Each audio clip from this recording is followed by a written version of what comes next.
The rain drummed against the tall windows of Powell's books as Jessica Martinez adjusted her camera strap and scanned the poetry section for the perfect angle. At 51, she had learned to find beauty in ordinary moments, but today felt different somehow. The soft amber lighting filtering through the bookstore's wooden shelves created the kind of intimate atmosphere that made strangers feel like old friends, and she was here for more than just photographs.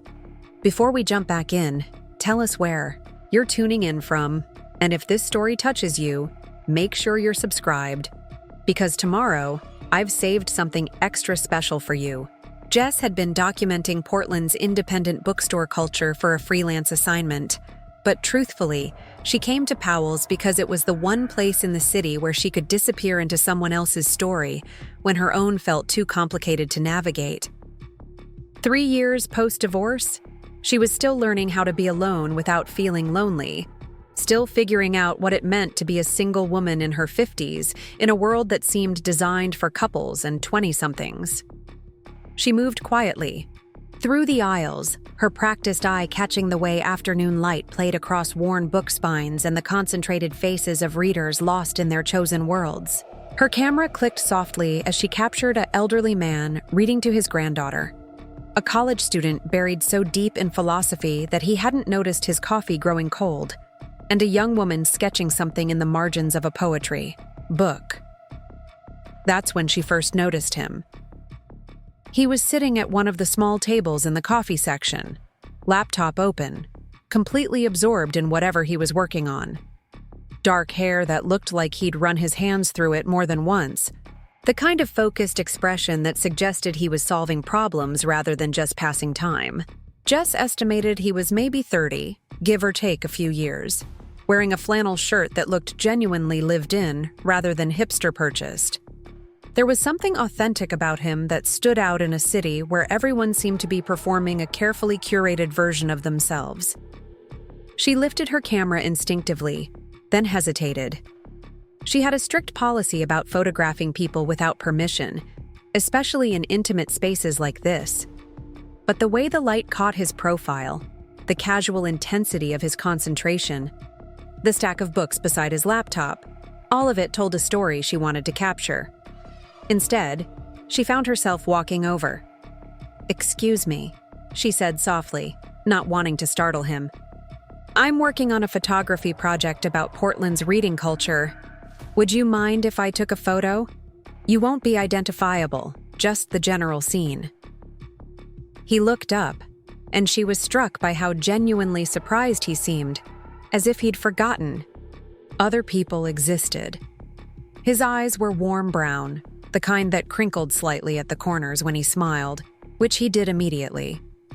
"Oh, sure," he said, then glanced around at the other patrons. "Though I'm not sure I'm the most photogenic representation of Portland's literary scene. I'm mostly just trying to finish a presentation that was due yesterday." Jess laughed. "Those are often the best shots, when people are too busy being real to worry about looking perfect." She took a few quick photos, adjusting angles to catch the natural light, then lowered her camera. "Thank you. I'm Jess, by the way." "Mike," he said, closing his laptop and giving her his full attention. "And you're welcome.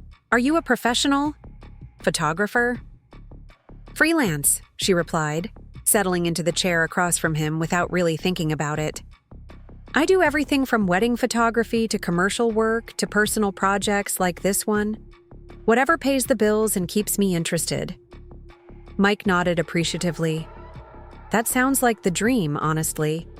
Having work that's actually meaningful instead of just a paycheck." "What do you do?" "Marketing coordinator for a creative agency downtown. It's not terrible, but some days I feel like I'm writing copy for products I don't understand, to convince people they need things they probably don't."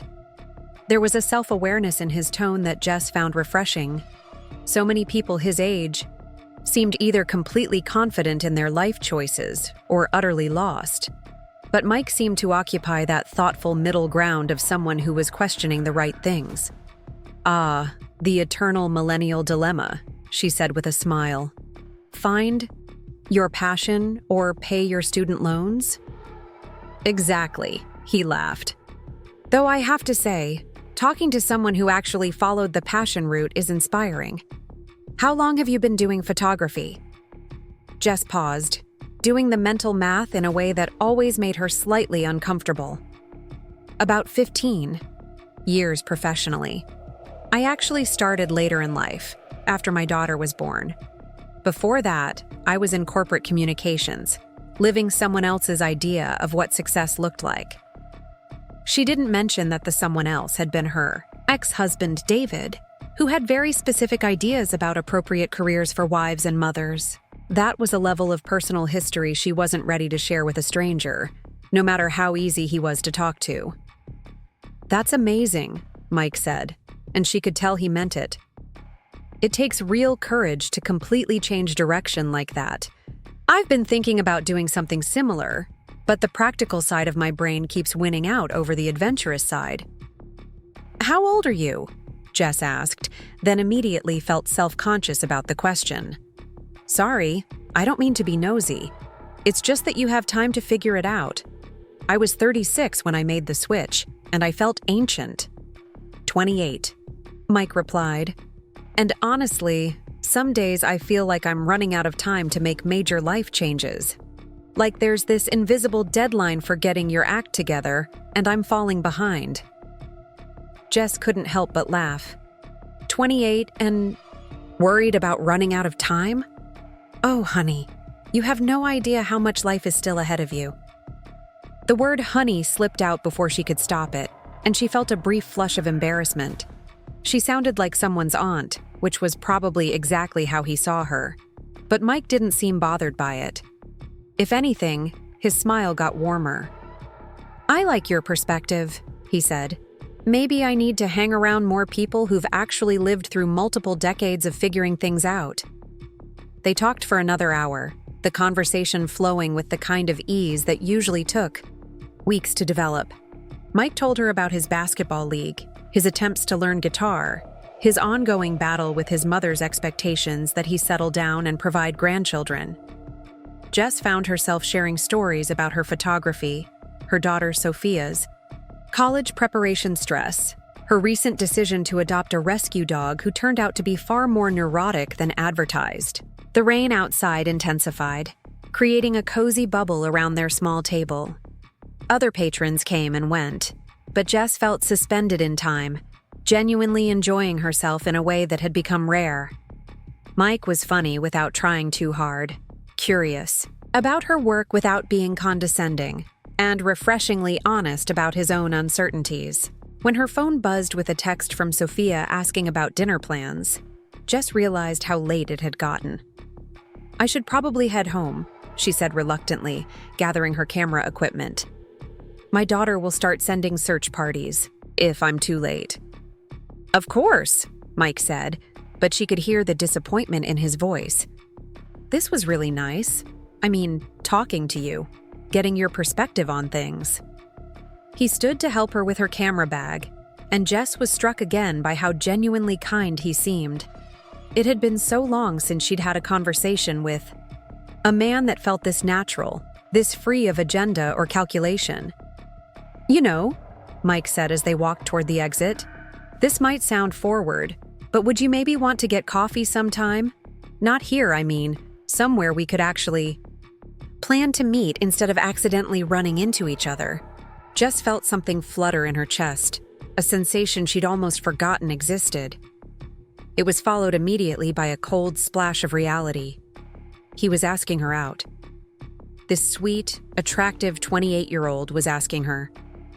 A 51-year-old, single mother with crow's feet and a rescue dog with separation anxiety on a date. Mike, she said gently, stopping just inside the entrance where they were sheltered from the rain. I'm really flattered, but I think you might be confused about what kind of conversation we were having.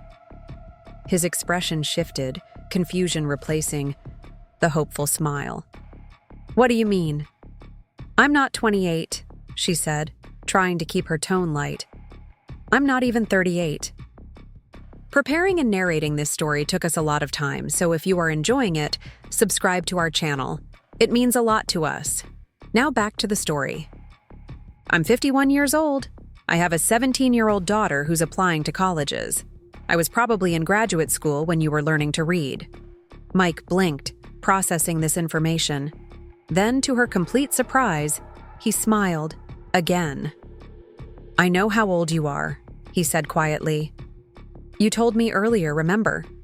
And I still think you're interesting and beautiful and someone I'd like to spend more time with." Jess felt her cheeks warm. "Mike, that's very sweet. But you don't understand what you're saying.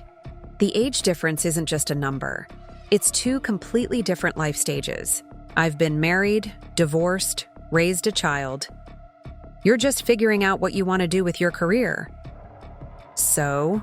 Mike said, and there was something earnest in his voice that made her pause.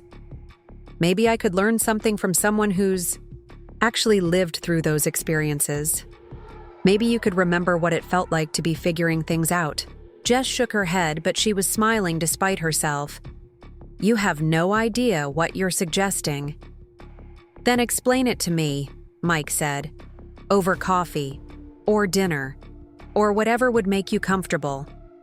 She looked at him standing there in the bookstore entrance, rain streaking the windows behind him, completely sincere in his invitation, despite having just learned that she was old enough to be his mother.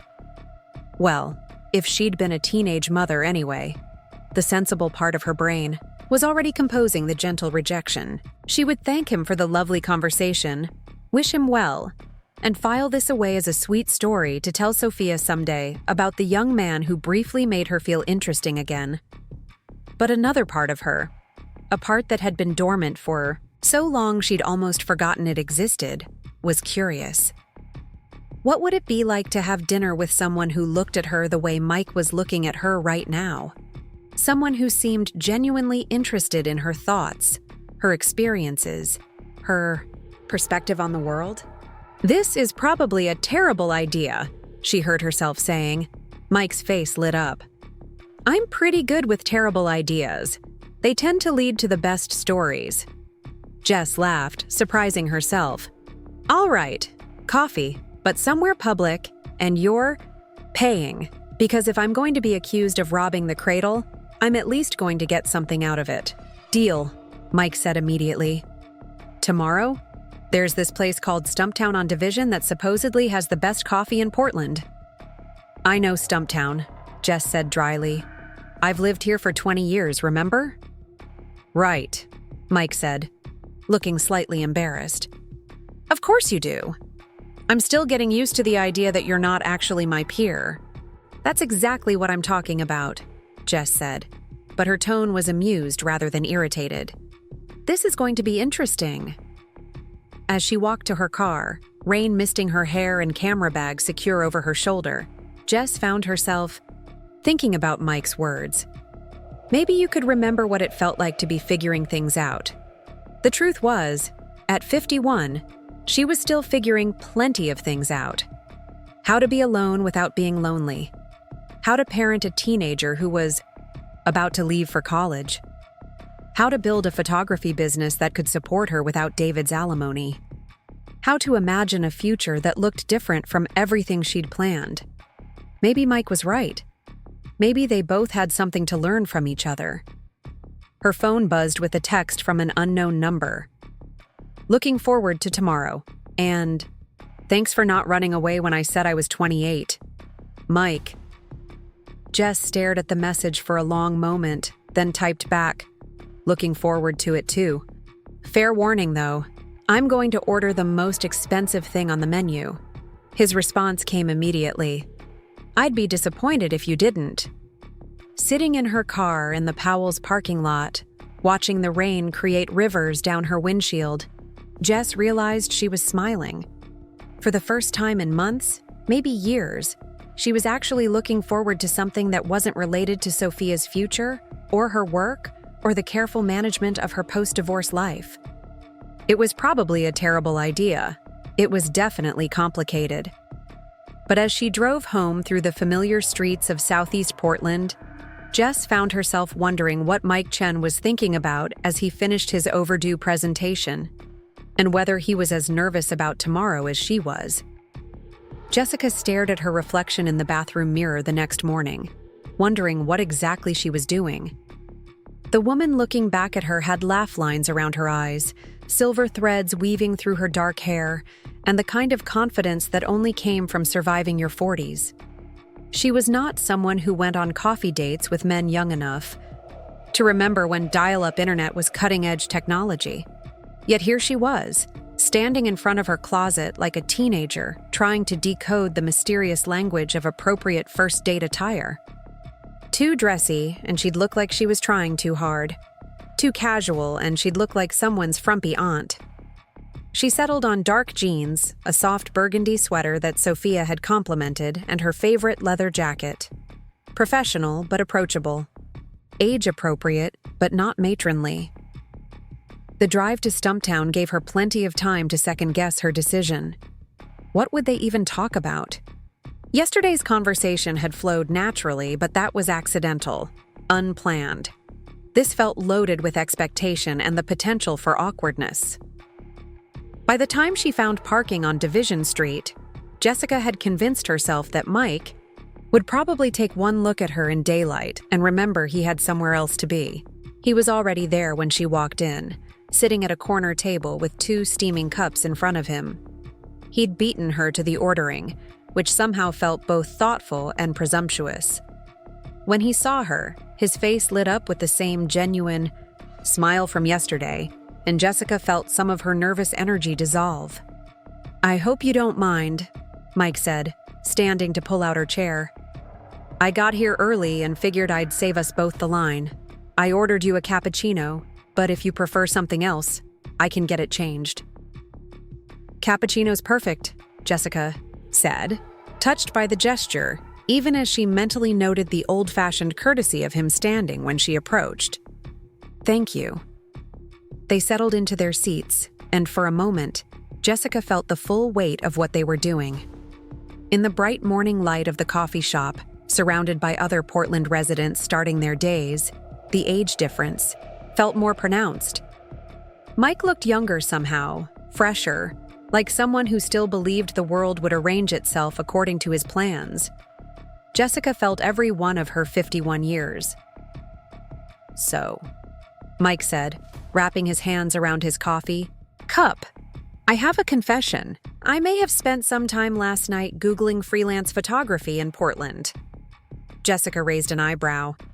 "Oh, really? And what did you discover about my secret internet life?"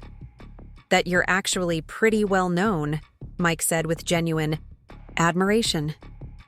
"Your website has some incredible work. The series you did on Portland's food truck culture was amazing. And the wedding photography section made me understand why people spend so much money on photographers." Jessica felt herself flush with pleasure. It had been a long time since someone had taken the initiative to really look at her work, to understand what she did beyond the casual description of freelance photography. "Thank you," she said. "That means more than you know. Most people hear photography and think it's just pointing a camera and pressing a button." "It's clearly much more than that," Mike said. "The way you capture people in their natural moments, it's like you're revealing something true about them that they might not even know about themselves." Jessica studied his face, looking for signs that he was just saying what he thought she wanted to hear. But his expression was earnest, focused, the same look she'd noticed yesterday when he was absorbed in his work. "How did you end up in Portland?" Mike asked. "Are you from here originally?" "No, I'm actually from Sacramento," Jessica said. "I moved here 20 years ago when I got married. My ex-husband David got a job offer with a real estate development company, and Portland seemed like an adventure." She paused, wondering how much to share. The story of her marriage felt complicated to explain to someone who had never experienced the slow erosion of a relationship, the way 2 people could gradually become strangers sharing the same address. "What was he like?" Mike asked gently. "Your ex-husband, I mean, if you don't mind me asking." Jessica considered the question. "David is a good man," she said finally. "Responsible, successful, devoted to Sophia. But we got married when I was very young, and we both became different people over the years. He wanted a traditional wife and mother, someone who would support his career and manage the household. And I tried to be that person for a long time. But it wasn't really you, Mike said. It wasn't a question. No, Jessica admitted. It wasn't. I think I spent my 30s trying to fit into a life that looked perfect on paper, but felt suffocating in reality. The photography started as a hobby, something to do while Sophia was in school. But the more I did it, the more I realized it was the only part of my day when I felt like myself.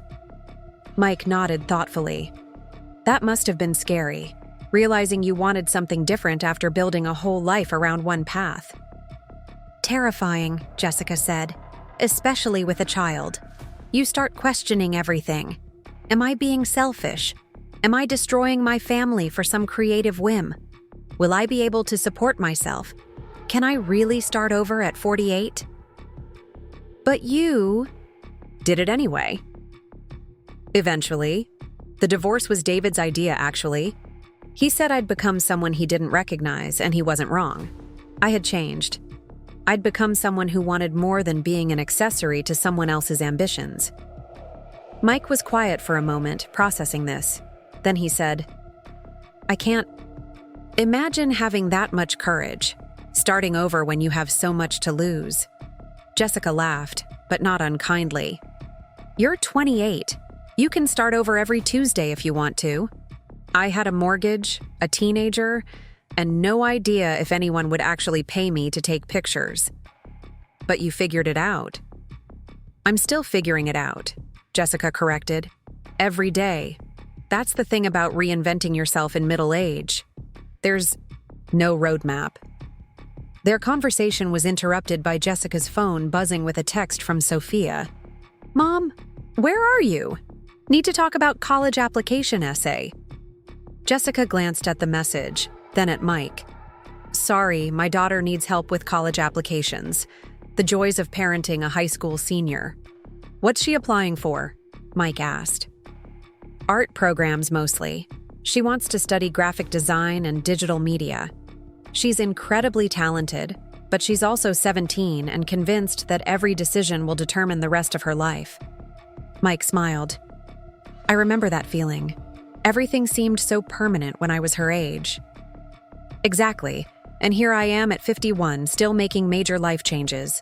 I keep telling her that life is much longer and more flexible than it seems when you're 17, but she doesn't believe me. Would you have believed it at 17? Probably not, Jessica admitted. I thought I had everything figured out when I married David. I was going to be the perfect wife and mother, support his career, raise beautiful children, and live happily ever after in our suburban house with our matching cars. And instead I learned that perfect is overrated, and that sometimes the best thing you can teach your children is that it's never too late to choose a different path. Mike leaned back in his chair, studying her with an expression she couldn't quite read. You're not what I expected, he said finally. What did you expect?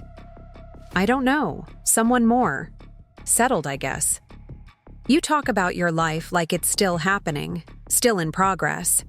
Most adults I know act like they've reached some final destination. Jessica considered this. Maybe because most of the adults you know are your age and haven't had time to realize that there is no final destination. Life keeps changing whether you want it to or not. You can either change with it or spend a lot of energy trying to hold on to things that are already gone. Is that what happened with your marriage? Partly. David wanted to preserve the life we'd built in our 20s, but I wasn't the same person who had built it, and he wasn't either, really. But he was more comfortable with the version of himself he'd always been. Mike was quiet for a long moment, then said, My parents have been married for 32 years. Same house, same routines, same conversations. I used to think that was what love looked like. Consistency, predictability. And now? Now I'm not so sure. They seem more like roommates than lovers. Comfortable, but not particularly happy. Jessica felt a pang of recognition. That's a hard thing to realize about your parents. Yeah, it makes me wonder if I even know what I'm looking for in a relationship. All my reference points feel questionable now. They sat in comfortable silence for a moment, the morning rush of coffee drinkers flowing around them. Jessica found herself studying Mike's profile, the way he absently traced the rim of his cup while thinking. There was something magnetic about his thoughtfulness, the way he seemed genuinely interested in understanding rather than just waiting for his turn to talk. "Can I ask you something?" Mike said eventually. "Of course." "Yesterday, when I asked you out, you seemed surprised that I was interested, like you couldn't imagine why I would be. But from where I'm sitting, you're intelligent, creative, beautiful, and more interesting than most people I meet. So what am I missing?" Jessica felt heat rise in her cheeks. "Mike, I appreciate that, but you're missing 23 years of life experience. I have stretch marks and crow's feet and a teenager who thinks I'm embarrassing. I've been through a divorce that left me questioning everything I thought I knew about love and partnership. I have a rescue dog with anxiety issues and a mortgage and the kind of baggage that comes with actually living in the world for 5 decades. And you think those things make you less attractive? I think those things make me realistic about what someone your age is looking for." Mike leaned forward slightly. "What if I told you that I find all of those things attractive? That I'm drawn to someone who has actually lived, who has stories and scars and wisdom?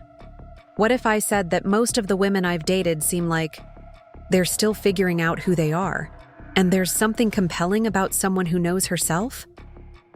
Jessica stared at him, unsure how to respond. "I'd say you're either very mature for your age or you have some kind of complex about older women." Mike laughed. "Maybe both.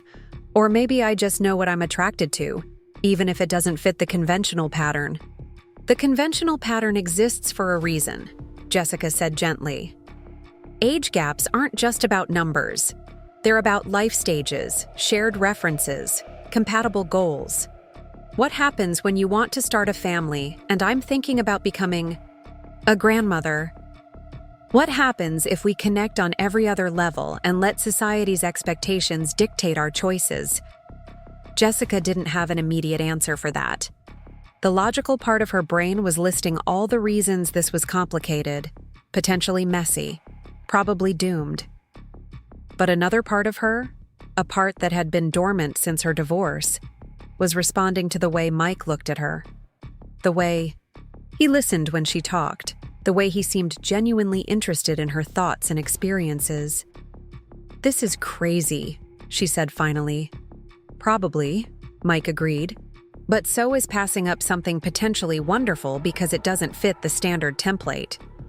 Jessica's phone buzzed again with another text from Sophia, this one more urgent. "Mom, seriously, where are you? Essay crisis, need help now."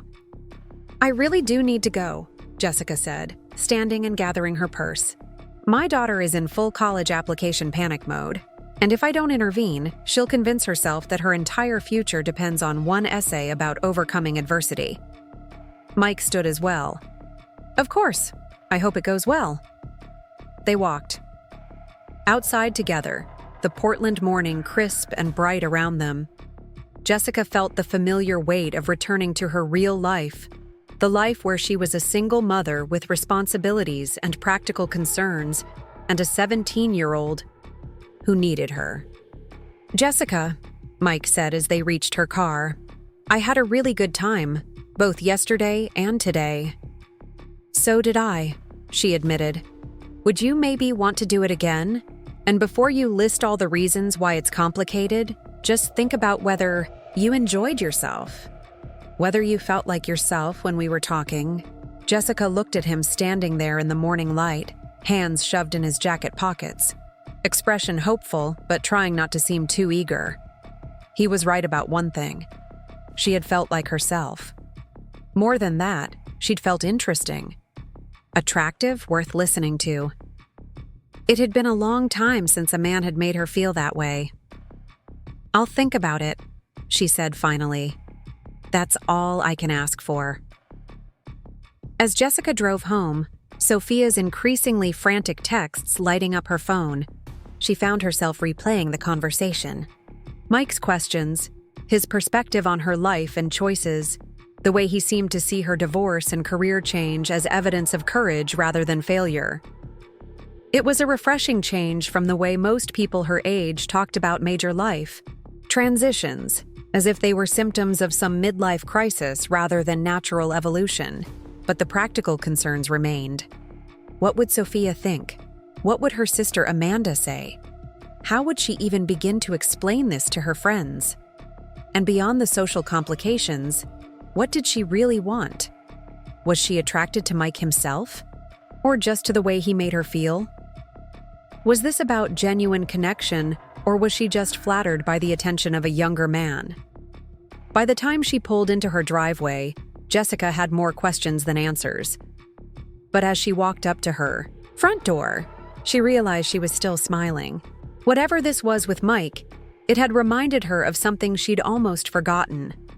The possibility of surprise, of connection, of feeling excited about something other than her daughter's future or her next photography assignment. Sophia was waiting in the kitchen, laptop open, surrounded by crumpled paper and wearing the expression of someone facing an insurmountable challenge. "Mom, thank God," she said dramatically. "I've been staring at this essay prompt for 2 hours and I have nothing. How am I supposed to write about overcoming adversity when the biggest challenge in my life has been choosing between AP Biology and AP Chemistry?" Jessica smiled, setting down her purse and moving to look over her daughter's shoulder. "Sometimes the most interesting challenges are the quiet ones," she said. "The ones that happen inside your head, or in the space between who you are and who you're becoming." Sophia looked up at her with interest. "That's actually not terrible advice. Where were you, by the way? You seem different. Happy or something." "Just having coffee with a friend," Jessica said, which was technically true. "Now, let's figure out this essay." As they worked together at the kitchen table, Sophia's crisis gradually resolving into something manageable, Jessica found her thoughts drifting back to Mike's question. "What if I told you that I find all of those things attractive?" It was a radical idea that her experiences and complications could be assets rather than liabilities, that someone might be drawn to her because of her history rather than despite it. The more she thought about it, the more she realized that Mike had offered her something unexpected, a different way of seeing herself. Not as a middle-aged divorcee with baggage, but as a woman who had lived fully, made difficult choices, and emerged with wisdom and perspective worth sharing. It was, she had to admit, an appealing way to think about her life.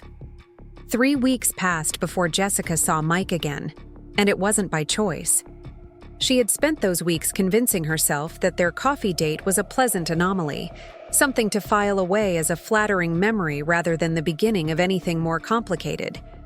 She threw herself into work, taking on a last-minute wedding in Hood River and a commercial shoot for a local restaurant chain. Anything to keep her mind occupied and away from thoughts of warm brown eyes and surprisingly mature conversations. Sophia had noticed her distraction. "You've been weird lately," she announced one evening over takeout Thai food. "Like, distracted, but also kind of energetic. Are you dating someone?" "No," Jessica had replied quickly, perhaps too quickly. "I'm just busy with work." Sophia had given her the look that 17-year-olds had perfected, the one that said they could see through parental deflection, but were choosing not to push. For now. The forced reunion came courtesy of Amanda, Jessica's sister, who had decided that what Jessica needed was more social interaction with people her own age. Amanda taught high school and had the organizational instincts of someone who managed teenagers for a living, which meant she approached her sister's social life like a project that needed systematic improvement. "There's this gallery opening downtown," Amanda had said over the phone. "Local artists, wine, sophisticated conversation with actual adults. You're coming with me, and I'm not taking no for an answer." Jessica had tried to protest, but Amanda had already hung up, and experience had taught her that resistance was futile when her sister made these kinds of declarations.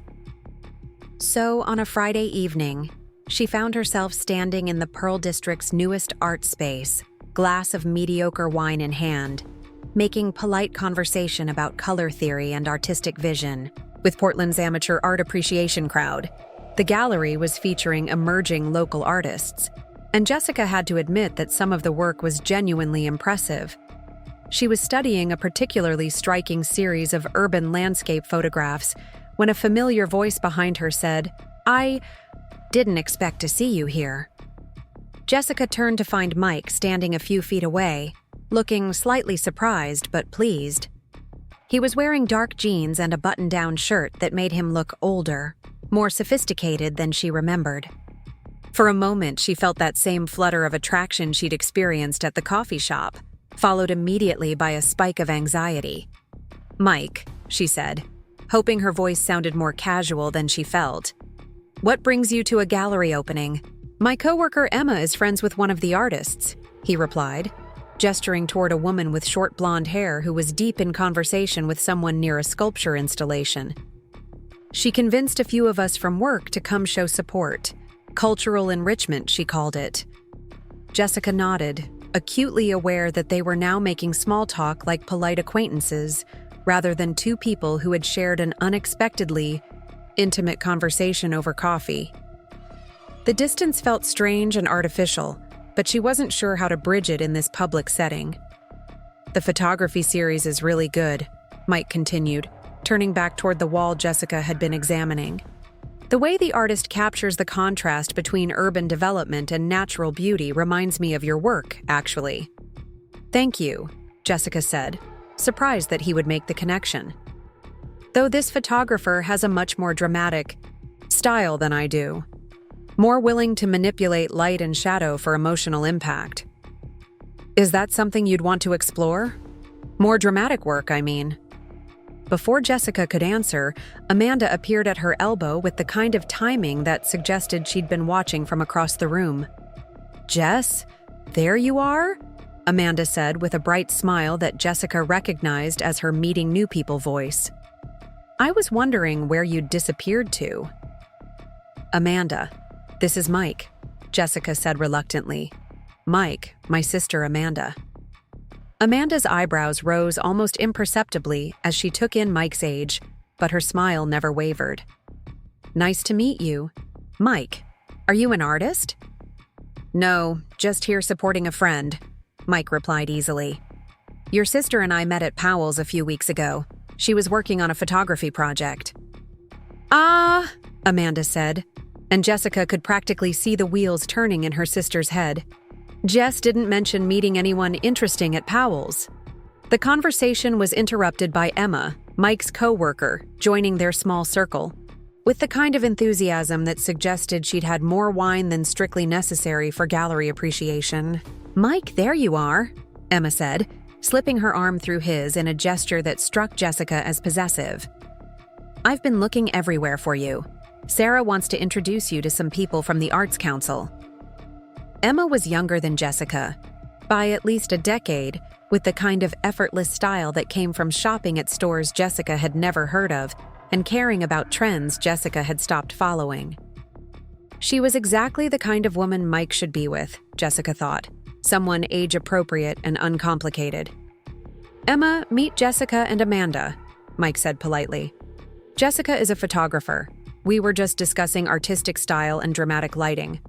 Emma's smile tightened almost imperceptibly as she assessed Jessica, and Jessica felt every one of her 51 years under the younger woman's gaze. "How nice," Emma said with professional politeness. "Are you showing work here tonight?" "No. Just enjoying the exhibition," Jessica replied, matching Emma's tone. The conversation that followed was perfectly cordial and completely awkward. Emma clearly considered Mike her territory, not in a romantic sense necessarily, but in the way coworkers could become protective of their social circles. Amanda watched the dynamics with the sharp attention of someone who had spent 20 years managing teenage social drama. Mike seemed oblivious to the undercurrents, genuinely interested in introducing Jessica to people he thought she might enjoy meeting. When Emma finally succeeded in pulling Mike away to meet the Arts Council members, Amanda immediately pounced. "Okay, who is he and why didn't you tell me about him?" Amanda demanded in the kind of whisper that was probably audible 3 conversations over. "It's not what you think," Jessica said quickly. "We just had coffee once. He's 28, Amanda. 28. Amanda's expression shifted from curiosity to concern. "Jess, honey, what are you doing?" "Nothing. That's exactly my point. Nothing is happening because nothing can happen." "But you want something to happen." It wasn't a question, and Jessica felt exposed by her sister's perceptiveness. "It doesn't matter what I want. Look at him, Amanda. Look at that girl he came with. That's who he should be with. Someone young and uncomplicated who doesn't have a teenager and a mortgage and enough emotional baggage to fill a storage unit." Amanda glanced across the room where Mike was being introduced to various gallery patrons, Emma maintaining her position at his side like a well-dressed bodyguard. "He doesn't seem to see it that way," Amanda observed. "The way he was looking at you, Jess. When's the last time someone looked at you like that?" "That's exactly the problem," Jessica muttered. "I'm not thinking clearly." The evening continued with Jessica hyper-aware of Mike's presence across the room. She caught him, glancing in her direction several times, and each time felt that same confusing mixture of attraction and anxiety. When Amanda struck up a conversation with one of the featured artists, Jessica found herself gravitating toward the photography series that had started their conversation. She was studying a particularly moody shot of the Burnside Bridge when Mike appeared beside her again. "Emma's in full networking mode," he said quietly. "I figured I had a few minutes before she notices I've escaped." Jessica smiled despite herself. "She seems very dedicated to your cultural education." "Emma's great," Mike said, but there was something careful in his tone. "She's been trying to expand our office's involvement in the local art scene. Good for business, good for morale, and good for her social life, I imagine." Mike glanced at her sideways. "Are you asking if we're dating?" Jessica felt heat rise in her cheeks. "I'm making conversation. Your personal life is none of my business." "We're not," Mike said simply. "Dating, I mean. Emma and I are friends and co-workers, but that's all." The silence that followed felt heavy with unspoken questions.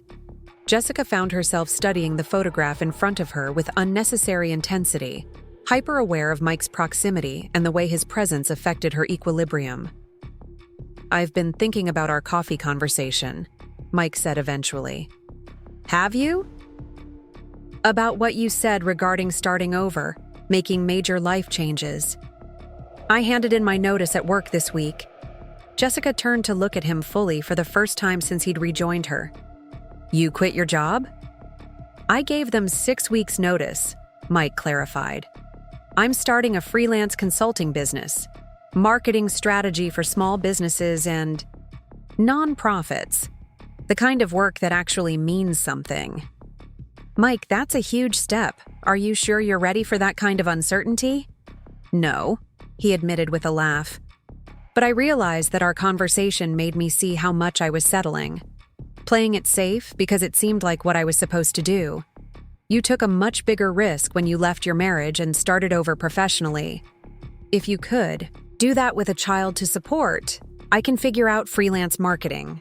Jessica felt a complex mix of emotions: pride that their conversation had inspired him, concern about the risks he was taking, and something uncomfortably close to guilt at the idea that she'd influenced such a major decision.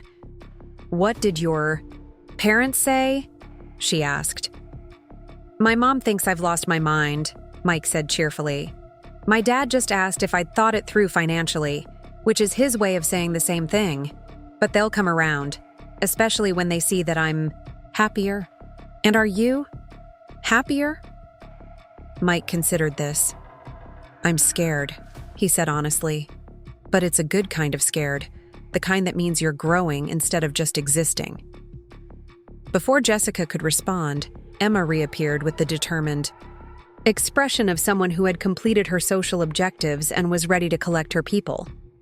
"There you are," she said to Mike with a bright smile that didn't quite reach her eyes. "I think we've made enough connections for one evening. Ready to head out?" Mike glanced at Jessica, and she could see him weighing his options. Part of her wanted him to stay, to continue their conversation away from Emma's protective hovering. But the sensible part of her brain, the part that had been working overtime for 3 weeks, saw an easy exit from a situation that was becoming too complicated. "You should go," Jessica said before Mike could respond. "It sounds like you have a lot to plan with your new business venture." "Yeah," Mike said, but he didn't sound entirely convinced. "I guess I do." As Emma shepherded Mike toward the exit, he turned back once to look at Jessica. Their eyes met across the gallery space, and Jessica felt something shift inside her chest, a recognition of possibility that she'd been trying to suppress. Amanda materialized beside her with impeccable timing. "Okay, I take back what I said earlier. There's definitely something happening there." "Amanda, don't. I'm just saying, when's the last time you looked at someone the way you were looking at him? When's the last time someone looked at you like you were the most interesting person in the room?" Jessica didn't answer because she already knew. Not since the early days with David, before marriage and parenthood and routine had settled over their relationship like dust on furniture. Certainly not since the divorce. "He's too young," Jessica said finally. "He's a grown man who quit his job partly because of a conversation with you. That doesn't sound like someone who doesn't know what he wants." "What he thinks he wants," Jessica corrected. "There's a difference." They drove home in Amanda's car, the city lights of Portland streaming past the windows. Amanda had switched to her gentle, concerned sister voice, the one she used when she thought Jessica was being unnecessarily hard on herself. "Jess, can I ask you something? When you decided to leave David, what made you finally do it? What pushed you over the edge?" Jessica considered the question. "I realized that I was living someone else's idea of what my life should look like, and that I was going to wake up at 60 and regret all the chances I didn't take." "And you don't see the parallel here?" "This is different." "How?" Jessica struggled to articulate the distinction. "With David, I was choosing myself over a life that wasn't working. This would be choosing something that probably won't work over a life that's finally stable." "Or," Amanda said gently, "you could be choosing connection over safety, growth over stagnation, the possibility of something beautiful over the certainty of something merely acceptable." That night, Jessica lay in bed staring at the ceiling and thinking about Mike's news. He'd quit his job, taken a leap into uncertainty, partially inspired by their conversation about starting over. It was flattering and terrifying in equal measure. What if his freelance business failed? What if he struggled financially? What if he ended up resenting the advice that had influenced his decision? But beneath her practical concerns was something else: admiration. Mike had listened to her story and decided to take action in his own life. He'd chosen possibility over security, just as she had when she'd left her marriage. The parallel Amanda had drawn wasn't entirely wrong. Her phone buzzed with a text from an unknown number. "Hope you enjoyed the gallery opening. Would love to hear your thoughts on the photography series sometime. Also wanted to thank you again for that conversation about career changes." Turns out, it was exactly what I needed to hear. "Mike." Jessica stared at the message for a long time before responding. "Congratulations on your new venture. That takes real courage. The photography was impressive, very different from my style, but emotionally powerful." His response came quickly. "Different can be good. Maybe we could discuss it over dinner sometime?" I promised to pick somewhere age-appropriate. Despite everything, Jessica found herself smiling at his last comment. The fact that he could joke about the age difference suggested a level of self-awareness that was both reassuring and dangerous. She typed and deleted several responses before settling on, "I'll think about it." "Still all I can ask for," came his immediate reply. As Jessica finally drifted off to sleep, she found herself wondering whether being cautious was the same thing as being wise, and whether protecting herself from potential heartbreak was worth missing out on the possibility of genuine connection. It was a question that followed her into her dreams and would continue to follow her in the days to come. The breaking point came on a Tuesday morning when Jessica least expected it. She was in her home studio editing photos from a corporate headshot session, the kind of work that paid the bills but didn't challenge her creatively, when Sophia burst through the door with the dramatic flair that only teenagers could muster. "Mom, we have a problem," Sophia announced, dropping her backpack with a theatrical thud. A big one. Jessica looked up from her computer screen, automatically bracing herself for the latest high school crisis. In the past month alone, they'd navigated college application deadlines, friendship drama, and Sophia's conviction that her AP chemistry teacher was personally sabotaging her future. But the expression on her daughter's face suggested this was different. "What kind of problem?" Jessica asked, closing her laptop and giving Sophia her full attention. "The kind where I accidentally found out that my mom is dating someone and didn't tell me," Sophia said, crossing her arms and fixing Jessica with the kind of stare that made her understand why teenagers were so effective at extracting information from adults. Jessica's stomach dropped. "Sophia, what are you talking about?" "I was at Powell's yesterday with Chloe, and this guy came up to me. Mike something. He said he knew my mom, the photographer who was working on a bookstore project. Then he started asking about you, like whether you were okay because you seemed stressed the last time he saw you at some gallery opening." Jessica felt the blood drain from her face. Of all the ways she'd imagined this conversation happening, this wasn't one of them. "He seemed really concerned about you, Mom. Like, genuinely worried. And when I told him you'd been working a lot and seemed distracted lately, he got this look on his face like he was responsible or something." Sophia sat down heavily in the chair across from Jessica's desk. "So I'm going to ask you again. Are you dating someone?" The direct question hung in the air between them. Jessica had never lied to Sophia about anything important, but she'd also never had to explain something this complicated to her 17-year-old daughter. "It's not that simple," Jessica said finally. "That's not a no." "No, it's not a no." Jessica rubbed her temples, feeling a headache building. "Sophia, sit down. We need to talk."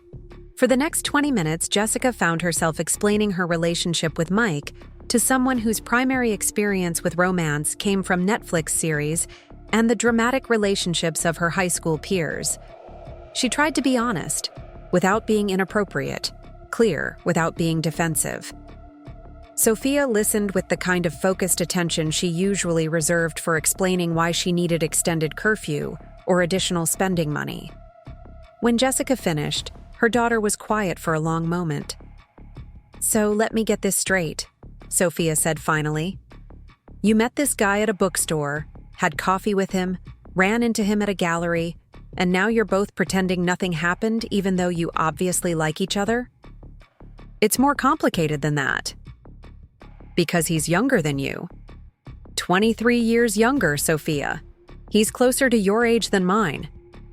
Sophia rolled her eyes with the exaggerated patience of someone explaining something obvious to a particularly slow adult. "Mom, you're 51, not 91. And he's 28, not 18. You're both grown-ups. There are other considerations." "Like what?" Jessica struggled to articulate concerns that seemed so clear in her mind, but somehow less substantial when spoken aloud. "Like the fact that we're in completely different life stages. Like the fact that people will judge us. Like the fact that relationships with significant age gaps rarely work out long-term. People judged you when you got divorced, too. Sophia pointed out with uncomfortable accuracy. And that worked out fine. Before Jessica could respond, her phone rang. Mike's name appeared on the screen, and Sophia's eyebrows rose with interest. "Answer it," Sophia said. "Sophia, this isn't the time." "Mom, answer the phone. I want to meet this guy who has you so twisted up that you're afraid to admit you like him." Against her better judgment, Jessica answered. "Hello, Mike." "Jessica, hi. I hope I'm not calling at a bad time. I ran into your daughter at Powell's yesterday, and I wanted to make sure I didn't overstep any boundaries. I didn't realize she didn't know about us, and I may have said more than I should have." Jessica glanced at Sophia, who was watching with unconcealed interest. "Actually, she's here now. We were just discussing that conversation." "Oh." Mike's voice carried a note of concern. "Is everything okay?" Sophia made an exaggerated gesture indicating that Jessica should put the call on speaker. When Jessica hesitated, Sophia whispered loudly, "Mom, I already know everything. Just let me hear his voice so I can decide if I like him." "Mike, would you mind if I put you on speaker? Sophia has some questions, and I think it might be easier if we just had this conversation openly." "Of course," Mike said, though he sounded slightly nervous. "Hi, Sophia. I'm sorry if I caused any problems yesterday." "Hi," Sophia said, immediately switching to her polite but evaluating tone. "You didn't cause problems exactly, but you definitely raised some questions." "I can imagine. Your mom is an amazing person, and I didn't want her to think I was discussing her behind her back." Sophia shot Jessica a look that clearly said, "This one has good manners." Aloud, she said, "So what exactly are your intentions with my mother?" "Sophia," Jessica protested, mortified. "What? It's a reasonable question. He's the one who quit his job because of something you said. That seems pretty serious." Mike was quiet for a moment, and Jessica could practically hear him choosing his words carefully.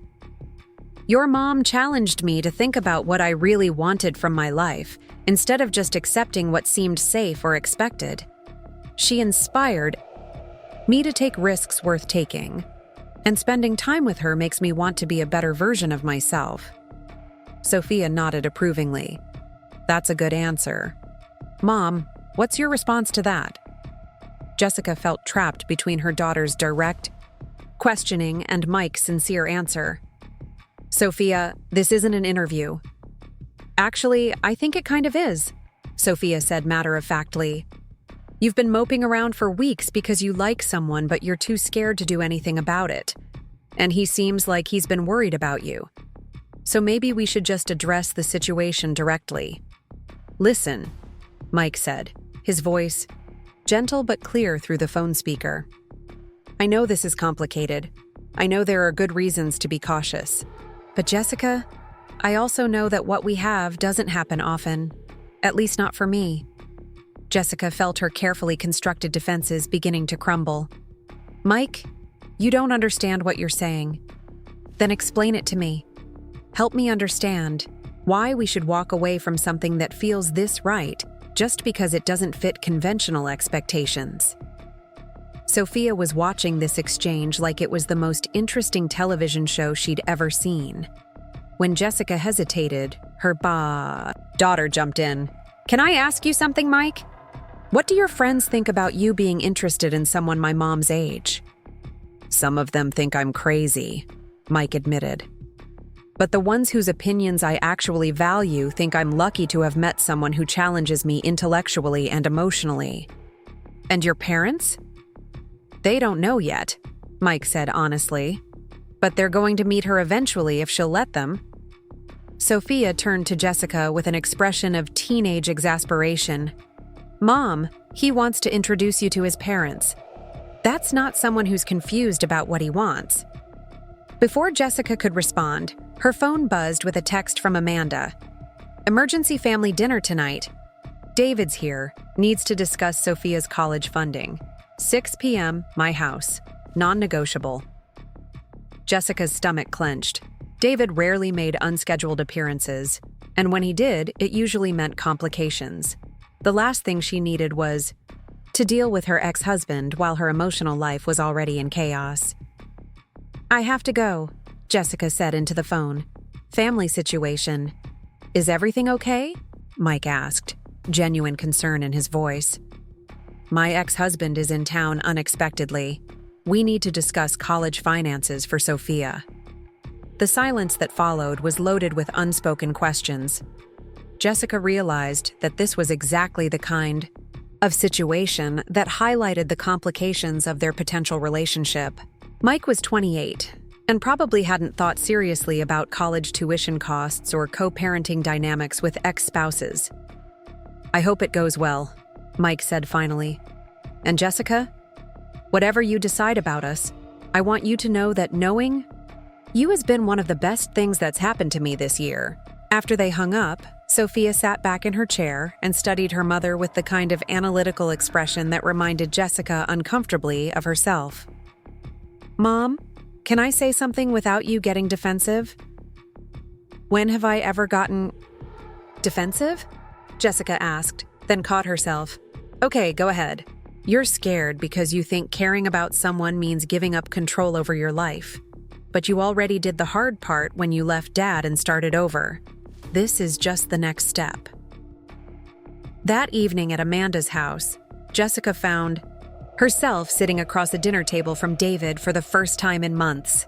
Her ex-husband looked exactly the same as always, professionally groomed, slightly tired, wearing the expression of someone perpetually solving important problems. It was a look she'd once found attractive and now mostly found exhausting. "Jessica, you look well," David said politely as Amanda bustled around serving dinner with the nervous energy of someone trying to prevent family drama through superior hosting. "Thank you. You too." Jessica focused on cutting her chicken with unnecessary precision. "Sophia said you wanted to discuss college funding?" "Among other things." David glanced at Sophia, who was texting under the table with the single-minded focus teenagers brought to digital communication. "Sophia, could you put the phone away during dinner?" Sophia looked up with mild annoyance. "I'm just telling Chloe I can't hang out tonight because of family dinner. 1 second." As Sophia finished her text, Jessica caught a glimpse of the message. "Can't make it tonight. Parents being weird about college stuff. Also, my mom might be dating someone and it's actually kind of cute." David followed Jessica's gaze and frowned slightly. "Dating someone?" "Jessica, you didn't mention you were seeing anyone." "Because I'm not," Jessica said quickly, shooting Sophia a warning look. "It's not a thing." "But it could be a thing," Sophia said helpfully. "If Mom would stop overthinking everything." Amanda set down the serving bowl with slightly more force than necessary. "Can we please focus on why we're here? David, you said you had concerns about Sophia's college applications?" For the next hour, they discussed practical matters: financial aid applications, scholarship opportunities, the relative merits of Sophia's various college choices. It was the kind of conversation Jessica had imagined having when she and David were still married, the two of them united in their commitment to their daughter's future. Instead, it felt like a business meeting between polite strangers who happened to share a child. When the conversation wound down, David lingered as Amanda cleared dishes and Sophia retreated to the living room to video chat with friends. "Jessica, can we talk privately for a moment?" David asked. They stepped out onto Amanda's back patio, the October evening crisp around them. David shoved his hands into his pockets and studied her with the same analytical expression he brought to real estate deals. "You seem different," he said finally. "Happier, maybe. More like yourself." Jessica was surprised by the observation. "What do you mean?" "When we were married, especially toward the end, you always seemed like you were performing some version of yourself rather than just being yourself. Tonight, you seem more natural, relaxed." It was perhaps the most insightful thing David had said to her in years, and it caught her off guard. "I've been working on that," she said carefully. "Learning to be comfortable with who I am instead of who I think I should be." "That's good. That's really good." David paused. seeming to wrestle with something. "I know our divorce was difficult, and I know I wasn't always fair to you during that process. I was angry about losing the life we'd built, even though you were right that it wasn't working anymore." Jessica stared at him. In 3 years of post-divorce interactions, David had never acknowledged any responsibility for their relationship's failure. "I've been doing some thinking," David continued. "Some therapy, actually. And I realized that I was so focused on maintaining the status quo that I never stopped to ask if you were happy. Or if I was happy, for that matter." "David, what's brought this on?" "Sophia, partly. She's been talking about you differently lately. More proud, more admiring. She says you've been taking chances, being braver about going after what you want. And I realized that the woman she's describing is the woman I fell in love with in college, before we both got so caught up in doing what we thought we were supposed to do." Jessica felt tears prick at her eyes unexpectedly. "Thank you for saying that. It means more than you know. So, if you are seeing someone, I want you to know that you have my support. You deserve to be happy, Jessica. You deserve someone who sees how remarkable you are." Later that night, driving home through the quiet streets of Portland, Jessica found herself thinking about David's words and Sophia's directness and Mike's patient persistence. For 3 years, she'd defined herself primarily as a divorced single mother rebuilding her life. But maybe it was time to start thinking of herself as simply a woman who deserved love and connection and the possibility of something beautiful. When she got home, she found a text message waiting from Mike. "I know today was complicated, but I want you to know I'm here. Whatever you need, whatever you decide. No pressure, just presence." Jessica stared at the message for a long time. Then she typed back, "Would you like to have dinner this weekend? Somewhere we can actually talk without interruptions or audiences or complicated family dynamics?" His response came immediately. "I thought you'd never ask." For the first time in weeks, Jessica felt like she could breathe freely. The conversation with David had reminded her that staying safe wasn't the same as staying happy, and that sometimes the biggest risk was not taking any risk at all. Whatever happened with Mike, she was ready to find out. The restaurant Mike chose was perfect, in ways Jessica hadn't expected. Tucked into a quiet corner of the Hawthorne district, it was intimate without being romantic in an obvious way, sophisticated without being pretentious, the kind of place where two people could have a real conversation without feeling like they were performing for an audience. As Jessica walked through the entrance, she realized she felt nervous in a way she hadn't experienced since her first job interview after the divorce. Mike was already there, sitting at a corner table with a clear view of the entrance. When he saw her, his face lit up with genuine pleasure, and Jessica felt some of her anxiety dissolve. He stood as she approached, and for a moment they both hesitated, unsure of the appropriate greeting. A handshake seemed too formal, a hug too presumptuous. They settled on a brief, slightly awkward embrace that somehow felt exactly right. "You look beautiful," Mike said as they sat down, and Jessica was struck by how he managed to make the compliment sound genuine rather than obligatory. "Thank you. This place is lovely. How did you find it?" "Actually, my mom recommended it," Mike said with a slight smile. "I may have mentioned I was taking someone special to dinner, and she insisted I choose somewhere worthy of the occasion." Jessica raised an eyebrow. "You told your mother about me?" "I told her I'd met someone who had changed the way I think about my life." She was intrigued enough to demand details. Before Jessica could respond, their server appeared with menus and wine recommendations. The business of ordering provided a brief respite from the weight of what they were discussing, but Jessica could feel the anticipation building between them like a storm front moving in. When they were alone again, Mike leaned forward slightly. "I've been thinking about what you said that first day at Powell's, about how you felt like you were performing some version of yourself rather than being yourself. I realized I've been doing the same thing for years." In what way? Choosing the safe job, the practical decisions, the path that looked responsible from the outside. But sitting here with you now, I feel more like myself than I have in years. More honest about what I actually want instead of what I think. I should want. Jessica studied his face, looking for signs of the romantic idealization that often accompanied new relationships. But Mike's expression was thoughtful, grounded, the look of someone who had considered his words carefully. "Mike, I need to be completely honest with you about something," she said. "This terrifies me. The age difference? That's part of it. But it's more than that. I'm 51 years old, and I've already had the marriage that didn't work out, the family that fell apart, the career crisis that led to starting over. I don't know if I have the energy for another major life change."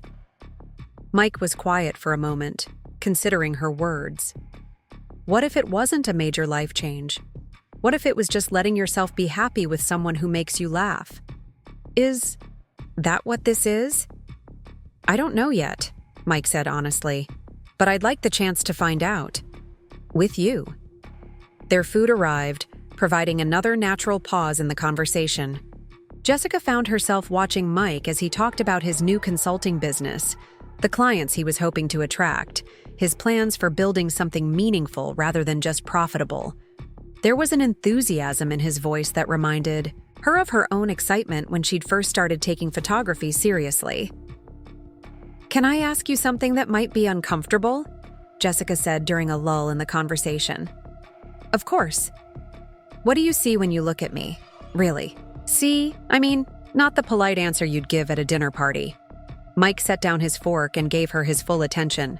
"I see someone who has lived enough to know what matters and what doesn't. Someone who chose courage over comfort when it would have been easier to stay in a life that wasn't working. I see intelligence and creativity and a kind of groundedness that comes from actually facing difficult things and coming out stronger." He paused, seeming to search for the right words. "I see someone who makes me want to be more thoughtful, more intentional about my choices. Someone who challenges me to think beyond the immediate moment to what I actually want my life to look like." Jessica felt tears prick at her eyes unexpectedly.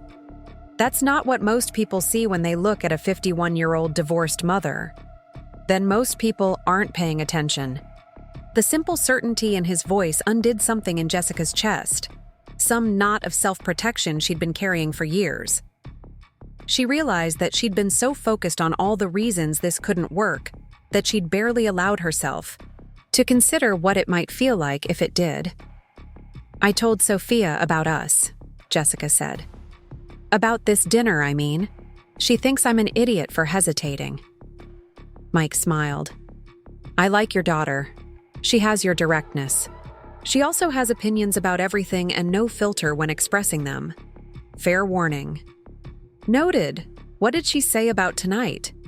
Jessica laughed despite herself.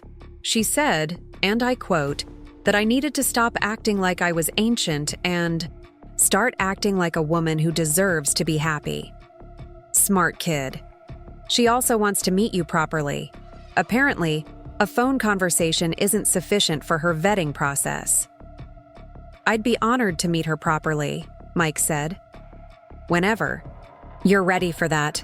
The conversation continued through dessert and coffee, ranging from serious topics to silly ones, from childhood memories to future dreams. Jessica found herself relaxing in a way she hadn't experienced in years.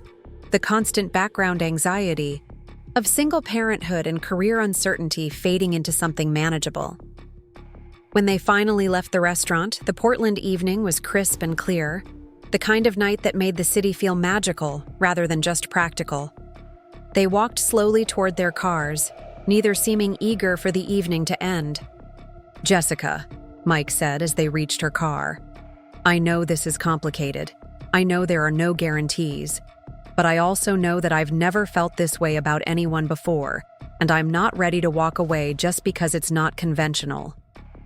Jessica looked at him standing there in the streetlight, hands shoved in his jacket pockets, expression serious but hopeful. She thought about David's words from the family dinner, about deserving happiness. She thought about Sophia's exasperated insistence that life was too short for unnecessary caution. She thought about her own advice to her daughter about being brave enough to choose growth over safety.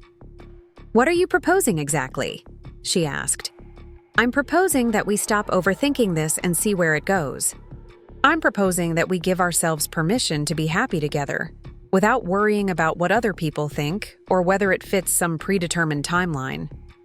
And if it doesn't work out, then at least we'll know we tried. At least, we won't spend the rest of our lives wondering what might have been if we'd been brave enough to find out." Jessica reached for his hand, feeling the warmth of his fingers as they intertwined with hers. "You realize my life is complicated, right? I have a teenager who will want to interrogate you about your intentions. I have an ex-husband who will probably want to meet you eventually. I have a photography business that requires travel and irregular hours. I have a neurotic rescue dog who doesn't like men. I have a consulting business I'm building from scratch, parents who will probably ask inappropriate questions about our future plans, and a basketball league that plays every Sunday morning. I also have exactly 0 experience dating someone with a teenage daughter. So we're both figuring it out as we go." "Seems like it." Jessica stepped closer to him, close enough to feel the warmth radiating from his body in the cool evening air. "Mike, I need you to understand something. I'm not looking for someone to complete me or fix my life or provide financial security. I spent 20 years in a marriage where I was expected to be grateful for stability. If we're going to do this, it has to be because we genuinely enjoy each other's company and make each other better people." "That's exactly what I want too," Mike said, his voice quiet but certain. "I don't want someone who needs me to be their whole world.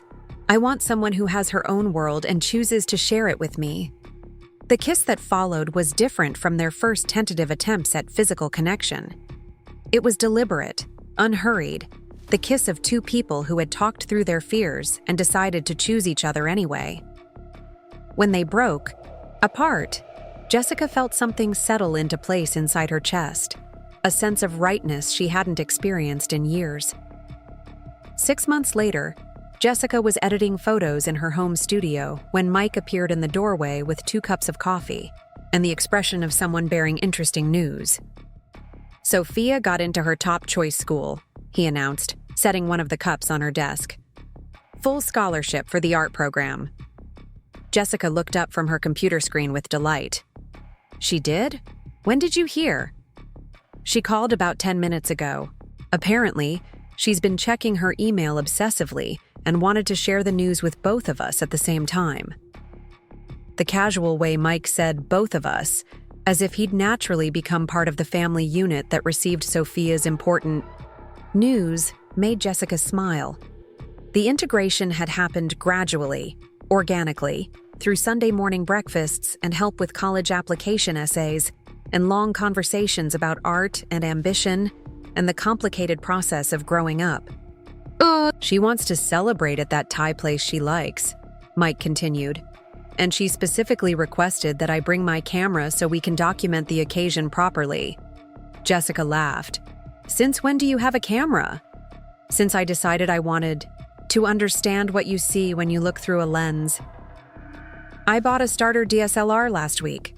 Sophia's been giving me lessons in exchange for guitar tutorials." The phone rang before Jessica could respond. Amanda's name appeared on the screen, and Jessica answered with speakerphone. "Jess, please tell me you heard about Sophia's scholarship," Amanda said without preamble. "Mike just told me. Isn't it wonderful?" "It's incredible, and I have to say, having Mike there to share these moments with you both seems to be working out well. You sound happier than you have in years." Jessica glanced at Mike, who was grinning at Amanda's obvious approval. Over the past 6 months, he'd won over not just Sophia, but her entire family through the simple strategy of being genuinely interested in their lives and stories. "We're taking it one day at a time," Jessica said diplomatically. "Well, whatever you're doing, keep doing it. Oh, and Mike?" "David says hello, and that he'd like to take you to lunch next week to discuss Sophia's college transition. Apparently, you two have bonded over your shared concern for her financial literacy education. After they hung up, Mike shook his head, in amazement. I still can't believe your ex-husband likes me. I can, Jessica said, standing to wrap her arms around his waist. You care about Sophia's well-being without trying to replace her father. You support my career without feeling threatened by my independence. You bring out the best in people because you genuinely see the best in people. And you, Mike said, pulling her closer, taught me that love doesn't have to follow a script. That the best relationships are the ones where you choose each other every day, not because you have to, but because you want to. As they stood there in her studio, surrounded by the evidence of her creative life and planning an evening celebration, with her daughter, Jessica realized that happiness had arrived not as a dramatic transformation, but as a series of small, daily choices to trust in possibility rather than fear. Up next, you've got 2 more standout stories right on your screen. If this one hit the mark, you won't want to pass these up. Just click and check them out.